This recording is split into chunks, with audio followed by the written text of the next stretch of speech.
You are here, moving in the midst. I worship you, I worship you. You are here, working in this place. I worship you, I worship you. Oh, I will sing of the goodness of God.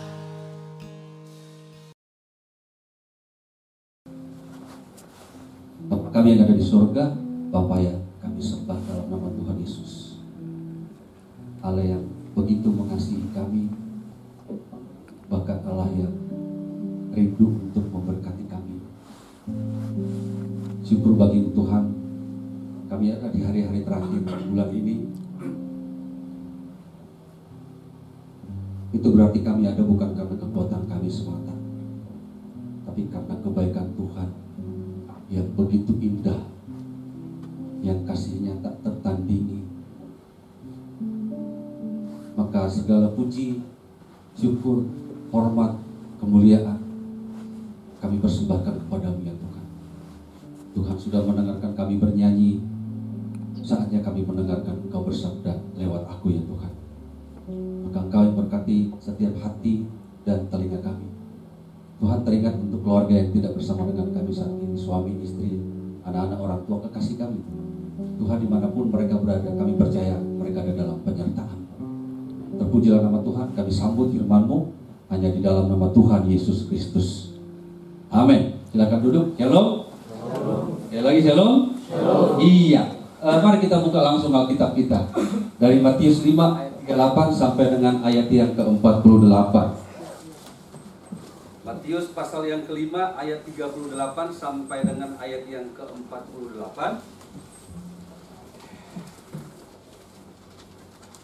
Saya udah berapa lama nggak ada di sini. Saya masuk, biasa kalau saya masuk ke rumah orang atau ke tempat di mana saya langsung cari toilet, kok udah ganti jadi ruang menyusui gitu kan. Oh ternyata udah ada di sebelah kiri ujung. Artinya sedikit saja kita absen dalam banyak hal, akan banyak perubahan. Itu percaya atau tidak? Percaya atau tidak? Dulu yang main musik di sini hanya 1 orang, 2 orang, sekarang 24 orang. Tapi please jangan nambah lagi, nggak muat Pak. Bukan bisa nambah sih, bisa nambah. Ya, ayo kita buka Alkitab kita dari Matius 5 ayat yang ke-38 sampai 48. Karena waktu kita terbatas, saya baca dan Bapak Ibu silahkan mengikutinya. Demikian firman Tuhan dari Matius 8 ayat 38 sampai 48. Kamu telah mendengar firman, mata ganti mata dan gigi ganti gigi. Tetapi aku berkata kepadamu, janganlah kamu melawan orang yang berbuat jahat kepadamu, melainkan siapapun yang menampar pipi kananmu, berilah juga kepadanya pipi kirimu. Dan kepada orang yang hendak mengadukan engkau karena mengingini bajumu, serahkanlah juga jubahmu. Dan siapapun yang memaksa engkau berjalan sejauh 1 mil, berjalanlah bersama dengan dia sejauh 2 mil. Berilah kepada orang yang meminta kepadamu, dan janganlah menolak orang yang mau meminjam daripadamu. Kamu telah mendengar firman, kasihilah sesama manusia dan bencilah musuhmu. Tetapi aku berkata kepadamu, kasihilah musuhmu dan berdoalah bagi mereka yang menganiaya kamu. Karena dengan demikianlah kamu menjadi anak-anak Bapamu yang di sorga, yang menerbitkan matahari bagi orang yang jahat dan orang yang baik, dan yang menurunkan hujan bagi orang yang benar dan orang yang tidak benar. Apabila kamu mengasihi orang yang mengasihi kamu, apakah upahmu? Bukankah pemungut juga berbuat demikian? Dan apabila kamu hanya memberi salam kepada saudara-saudaramu saja, apa lebihnya daripada perbuatan orang lain? Bukankah orang yang tidak mengenal Allah pun berbuat demikian? Karena itu, haruslah kamu sempurna, sama seperti Bapamu yang ada di surga adalah sempurna. Itulah firman Tuhan buat kita pada siang hari ini. Yesus berkata, yang berbahagia adalah kita semua yang sudah membaca firman Tuhan dan yang memelihara. Bapak Ibu saudara terkasih, izinkan saya setelah membaca firman Tuhan selalu saya katakan, yang berbahagia adalah kita semua yang sudah membaca firman Tuhan dan yang telah memeliharanya. Jadi Tidak ada memo dari siapapun kecuali memo dari Alkitab dalam Lukas 11 ayat 28. Yang berbahagia adalah setiap orang yang sudah membaca firman Tuhan dan yang memeliharanya. Jadi saya harus pastikan bahwa jemaat Baptek Kris BTN yang ada di tempat ini harus jadi orang yang berbahagia setiap hari dengan cara membaca firman Tuhan. Pak Pendeta, ada apa dengan firman Tuhan? Tuhan menciptakan kita hanya dengan firman. Maka berfirmanlah, berfirmanlah, berfirmanlah, berfirmanlah sampai kepada hari kelima. Tetapi ketika Tuhan menciptakan manusia, Dia membentuk kita dari tanah. Dalam 2 Timotius 3:16, di situ dikatakan firman Tuhan menegur kita, mendidik orang dalam kebenaran dan lain sebagainya. Jadi saya harus pastikan jemaat Baptek Kris BTN pusat di tempat ini harus jadi orang yang berbahagia. Jadi saya mau tanya, jujur, siapa hari ini yang sudah baca firman Tuhan? Bukan yang tadi ya, bukan tadi pagi, di bis, dimanapun. Ada yang sudah baca firman Tuhan? Ya, saya per 2019 silakan turun Pak tangannya. Saya per 2019 tidak 5 pasal, 6 pasal lagi. Saya takut saya hanya menyelesaikan 1 tahun, tidak. Tapi hari-hari ini saya hanya baca 2 pasal. Saya balik, ini ada apa ya? Kok ayatnya begini? Kok ayatnya begini? Kok di ayat lain berkata begini? Tapi di ayat lain berkata begini. Saya baca 2 pasal, terserah Bapak Ibu mau baca berapa pasal. Jadi saya harus pastikan jemaat Baptek Kris di tempat ini harus jadi orang yang berbahagia. Mau jadi orang yang berbahagia? Mau, amin? Ya, Bapak Ibu saudara terkasih, setelah saya dapat tema ini, saya langsung cari data. Data apa yang saya cari? Saya cari data. Mana yang lebih banyak di antara membunuh, mencuri, berzina, gosip dan lain sebagainya versus mengasihi manusia, mengasihi musuh. Maaf. Saya langsung cari data. Di mana yang lebih banyak membunuh, mencuri, berzina dan teman-teman yang lain versus mengasihi musuh. Saya cari data, tidak ada. Di Tokoh 9 juga saya cari, tidak ada. Lantas saya tanya beberapa teman pendeta yang saya lihat pernah khotbah di tempat ini. Saya tanya, Bang, jawab dengan jujur. Abang kan pendeta, abang khotbah. Bahkan abang abang pemimpin STT di tempat abang. Iya. Ada apa, Bang? Mana lebih gampang? Mengasihi musuh atau berbuat kriminal? Waduh, dia bilang. Kacamata saya menilai, kalau kita kembali ke Alkitab, nggak boleh tidak. Kita harus mengasihi musuh. Segampang itu? Tidak. Dia cerita, dia baru bangun rumah. Orang yang dipercayakan seberapa biayanya? Sekian, dia kasih. Tapi hanya selesai 70%, itu pun 70% itu hancur. Ini orang bermasalah Bang, bukan prestasi. Dia bilang begitu. Tapi apa yang terjadi? Saya maafkan dia. Tapi kalau abang menilai jemaat sekarang, mana yang lebih gampang? Mengasihi musuh atau berbuat kriminal? Saya tetap jawab nomor 1. Saya penasaran. Saya tanya 2-3 orang lagi pendeta. Bang, mana lebih gampang? Mengasihi musuh atau berbuat kriminal? Dia langsung bilang, kalau saya melihat zaman sekarang, lebih gampang untuk berbuat kriminal. Alasannya apa? Dia lihat. Pak Horas gak usah tutup mata. Pak Horas gak usah tutup mata. Di zaman sekarang, ada alasan kenapa saya jawab itu. Yang pertama, kenapa orang lebih gampang berbuat kriminal daripada mengasihi musuh? Yang pertama, ada 2 jawaban. Jawaban pertama adalah kurangnya kerohanian seseorang. Itu yang pertama. Jawaban kedua adalah masalah hidup yang begitu menghimpit. Serius? Serius. Aku tanya pendeta lagi. Kebetulan yang khotbah di tempat kita itu adalah orang-orang yang khotbahnya pengajaran. Saya tanya, Bang, please tolong jawab. Jujur, singkat, padat. Dengan pertanyaan yang sama. Bang, mana lebih gampang? Mengasihi musuh atau bertindak kriminal? Dengan Lukas, abang ini menjawab. Dia ketawa dulu. Kenapa ketawa, Bang? Dia pertanyaan agak lucu, tapi dalam. Nah, Bapak Ibu sudah terkasih. Dari 3 orang pendeta yang saya tanya, dari beberapa orang teman yang saya tanya, dari pendeta, dari orang-orang yang melayani seperti teman-teman kita, sampai dengan dari orang-orang yang jarang ke gereja. Semakin orang itu jarang jauh dari Tuhan, maka jawabannya semakin gampang. Pertanyaannya, mana lebih gampang? Mengasihi musuh atau berbuat kriminal? Jelas dong berbuat kriminal. Kenapa hal ini saya tanyakan? Bapak Ibu sudah terkasih, kalau kita runut semua ajaran Tuhan, memberi perpuluhan gampang? Gampang? Saat itu gampang?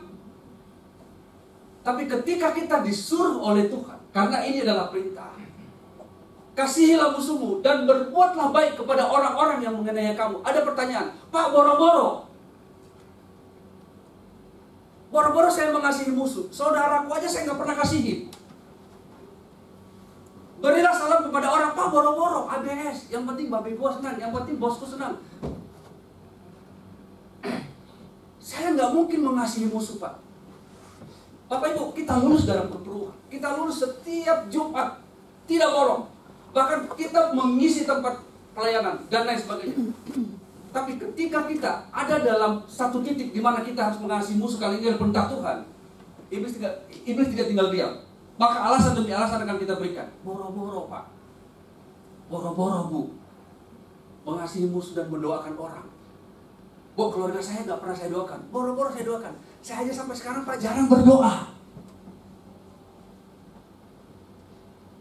Strategi ini yang dipakai oleh iblis untuk kita menciptakan berbagai alasan dan berbagai alasan. Seakan-akan alasan kita itu dalam tanda petik menyogok Tuhan. Tuhan kan tahu. Tuhan kan tahu. Tuhan kan tahu. Dan ini sama persis dengan sebuah peristiwa. Kalau boleh bisa buka nggak? Lukas 10 ayat 25. Ada? Bisa buka di layar? Tidak bisa? Tidak bisa. Ya, Bapak Ibu bisa lihat dalam Lukas 10 ayat 25 sampai dengan ayat yang ke 37 kalau nggak salah. Ya, 37. Ya. Bapak Ibu boleh lihat dan ikuti. Di situ ada seorang ahli Taurat. Dia ingin mencoba Yesus dan bertanya kepada Yesus, Guru, apa yang harus aku perbuat supaya aku masuk kerajaan kekal? Betul? Bapak Ibu bisa ikuti. Yesus menjawab, kau udah baca hukum Taurat? Udah, apa isinya?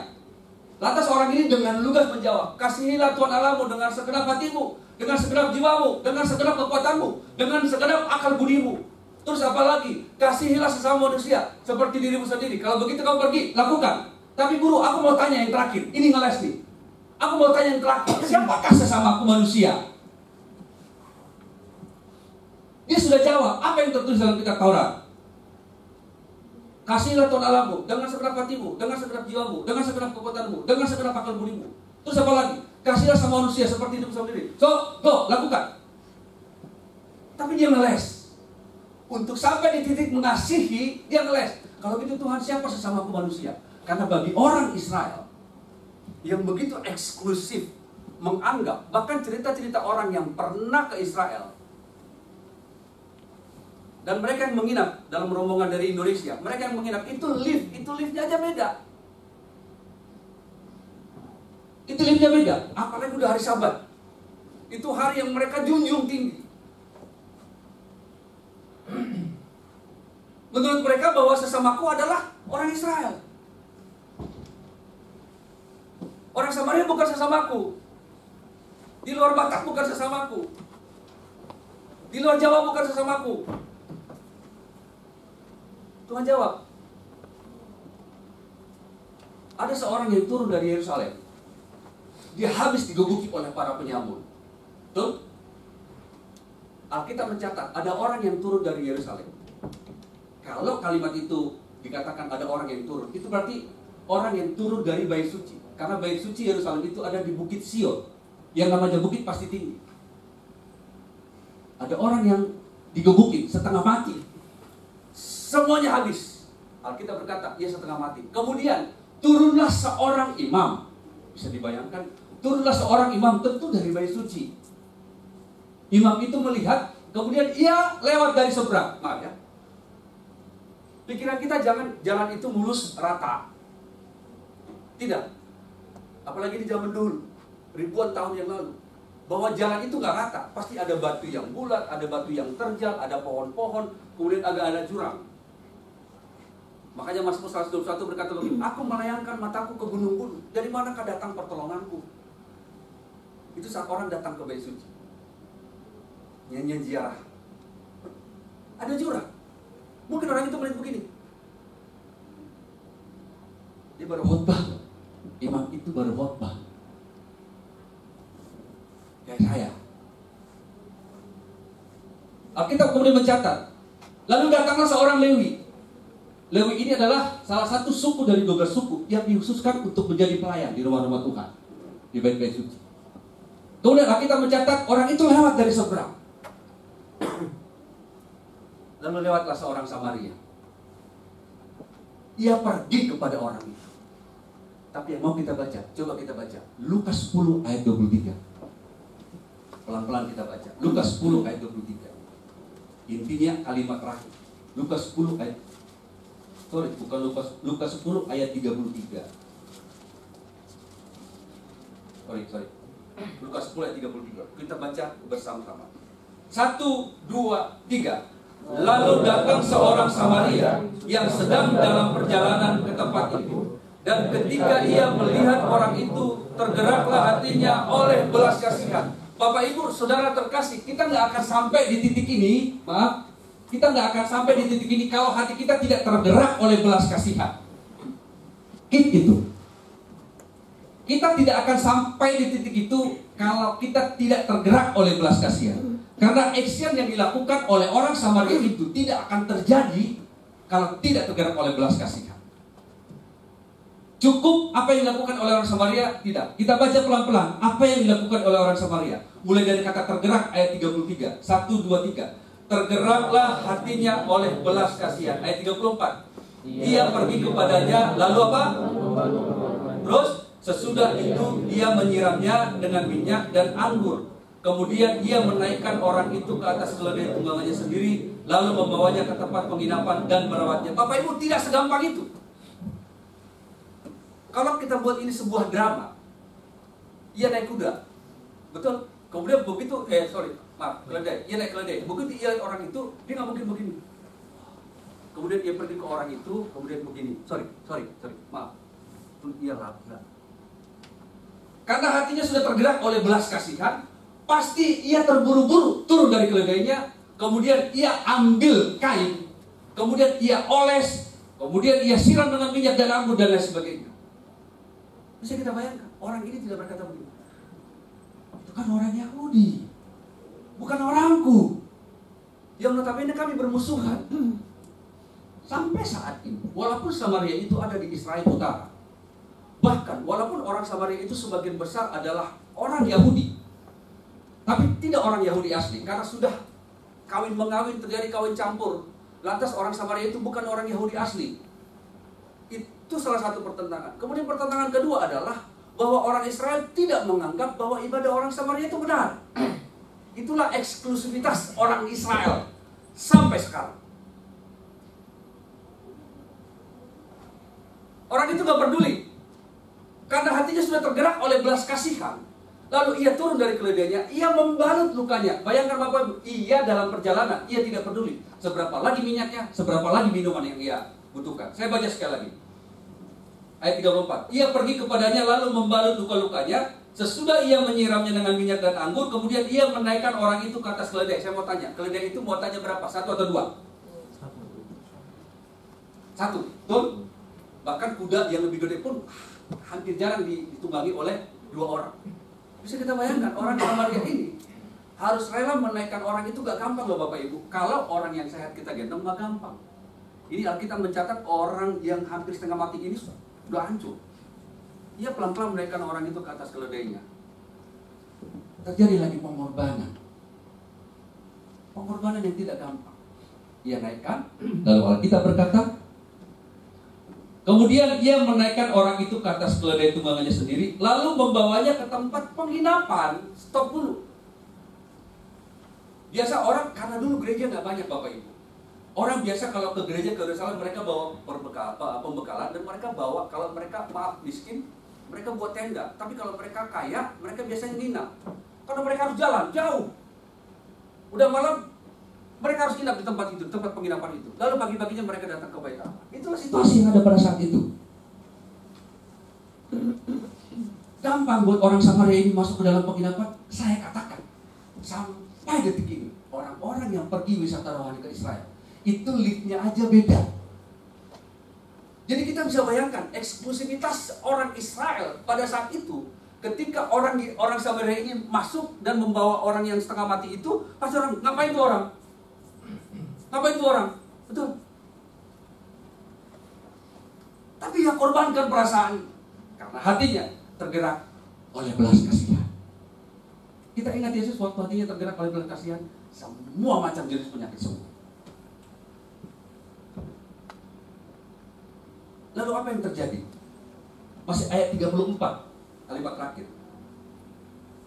Kemudian ia menaikkan orang itu ke atas keledai tunggangannya sendiri, lalu membawanya ke tempat penginapan. Stop sampai di situ? Tidak. Ternyata di penginapan, di kamar, ia tetap merawat orang itu. Dan merawatnya, dia berpikir begini, ngapain aku ketemu orang ini? Ngapain? Udah lawanku dari lahir. Waduh, ngapain?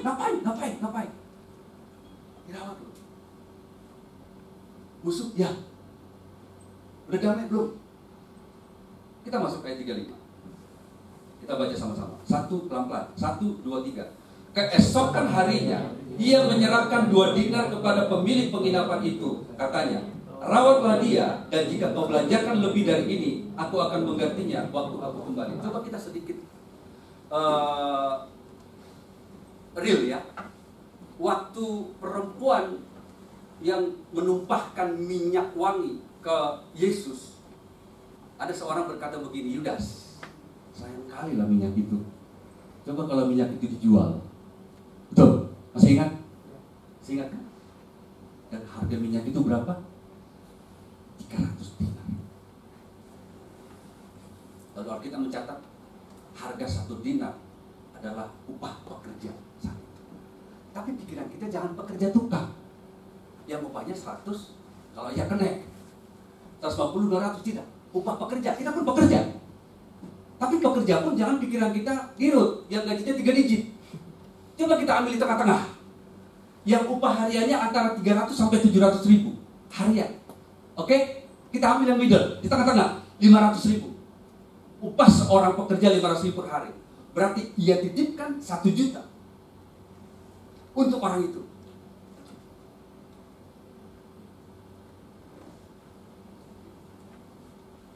Saya ingat-ingat orang ini, gila, ada ya orang seperti itu. Sampai di situ? Enggak, kita baca lagi. Mulai dari kata rawatlah. 1, 2, 3. Rawatlah dia, dan jika kau belanjakan lebih dari ini, aku akan menggantinya waktu aku kembali. Dia bisa aja nggak mau tahu. Bisa. Dia bisa aja berkata begini, Pak, ini kan orangmu sebangsamu, rawat deh. Tidak.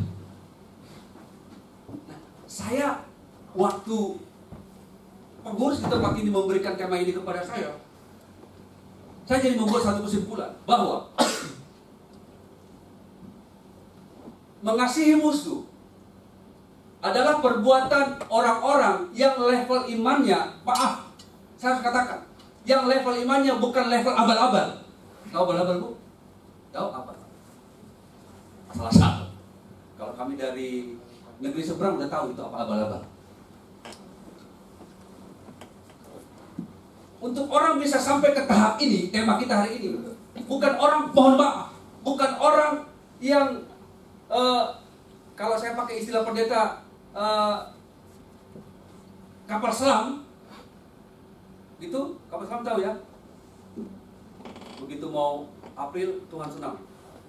Nah ini bulan depan nih, April. Karena apa? Karena mau Paskah. Dia pasti ke gereja. Udah mau bulan 11, udah mulai latihan korni. Karena apa? Udah mau Natal. Nah ini pasti nongol nih, ke permukaan. Kalau imannya seperti ini, maka kita tidak akan sampai kepada satu titik untuk mengasihi musuh. Tidak akan sampai ke satu titik. Saya ada beban ketika pengurus di tempat ini memberikan tema ini. Ini bukan hanya tanggung jawab saya, Tapi saya berdoa kepada Tuhan, Tuhan tolong, ketika jemaat nanti yang datang, paradigmanya berubah. Dan menganggap bahwa yang dulu aku benci, aku ketika melihat dia, aku pengen peluk. Jangankan pengen peluk dulu. Karena dia tahu dia ada di kantor ini. Saya mau masuk ke kantor ini, melihat gedung ini aja, atmosfernya udah negatif. Kenapa? Karena ada dia. Sampai ada istilah orang Batak. Tolong terjemahkan siapa yang tahu. Pajupang di Tanorara katanya. Apa artinya itu? Ketemu di tanah merah yang ada di Plumbang. Oh bukan. Artinya apa? Sampai mati pun saya tidak akan mau ketemu dia. Sumpah. Sampai segitu. Kemudian apa yang terjadi? Kita harus selesaikan bacaan kita tadi dari Lukas. Ayat 36 kita baca sama-sama. 1, 2, 3. Siapakah di antara ketiga orang ini menurut pendapatku adalah sesama manusia dari orang yang jatuh ke tangan penyamut itu? Nih jawaban ahli Taurat. Kita baca pelan-pelan. 1, 2, 3. Jawab orang itu, orang yang telah menunjukkan belas kasihan kepadanya. Kata Yesus kepadanya, pergilah dan berbuatlah.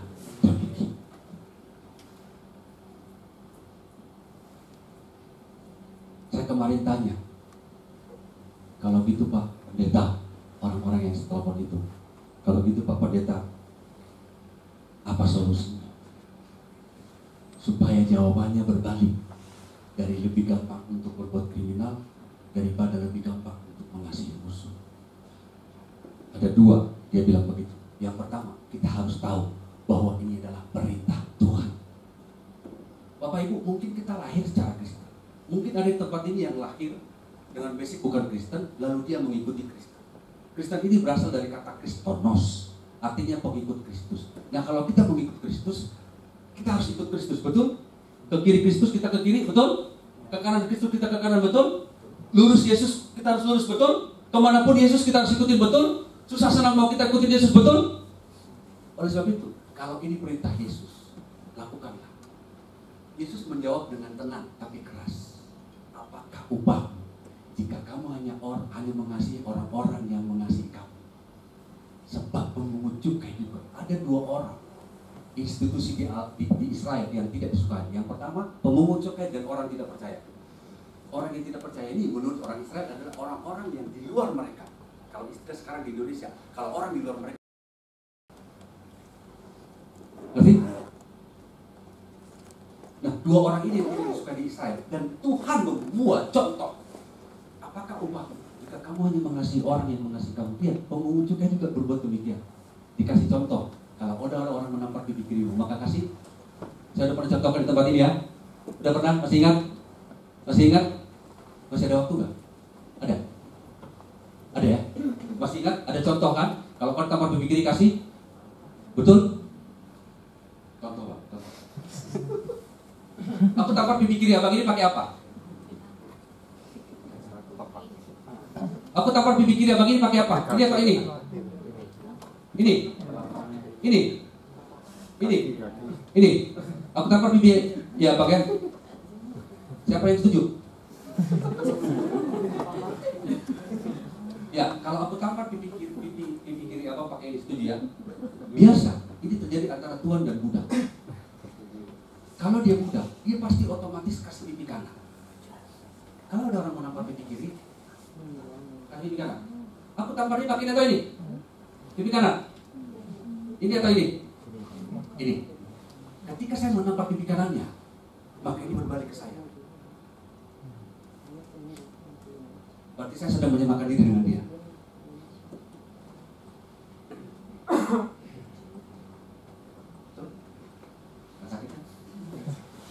Kalau ada orang yang mengajak kau berjalan 1 mil, berjalanlah bersama dengan dia 2 mil. Kalau ada orang minta baju, kasih jubahmu. Ketika engkau berbuat demikian, kamu sedang menumpukan bara di atas kepala.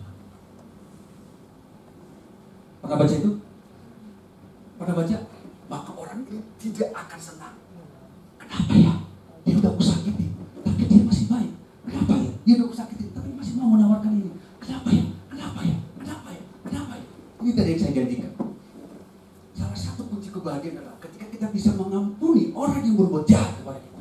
maka kamu akan berbahagia. Ada satu ucapan begini, ucapannya begini. Bentar ya, kayak ada contoh, ada contekan. Bentar. Bentar ya, mohon maaf Bapak. Dikatakan begini, ketika engkau menyakiti orang, sebenarnya engkau sedang menelan racun, tapi berharap orang lain yang mati. Pernah baca itu? Ketika engkau sedang bermusuhan dengan orang, sebenarnya engkau sedang menelan racun dan berharap orang lain yang mati. Pernah kita nasihatin orang begini, udahlah, dia aja nggak mikirin dulu, lu pusing amat sih, betul? Tapi Pak, Bu, sakitnya nggak seberapa. Seberapa besar malu kita? Sampai-sampai seumur hidup panjumpai tarorara. Apa yang terikat di bumi akan terikat di surga. Kalau kita tidak mengampuni orang, maka Tuhan pun tidak akan mengampuni kita. Padahal pertanyaan orang tadi berkata, Tuhan, apa yang harus aku berbuat supaya aku masuk kerajaan kekal? Saya mau kita keluar dari tempat ini jadi orang yang paradigmanya berbeda. Tidak menganggap musuh harus kuhancurkan. Itu, karena ini perintah Tuhan. Yang kedua, kita meneladani Tuhan. Ketika Yesus ada di kayu salib, salah satu dari 7 perkataan Yesus adalah, Bapa, ampunilah mereka. Coba kita teruskan. Sebab mereka tidak tahu.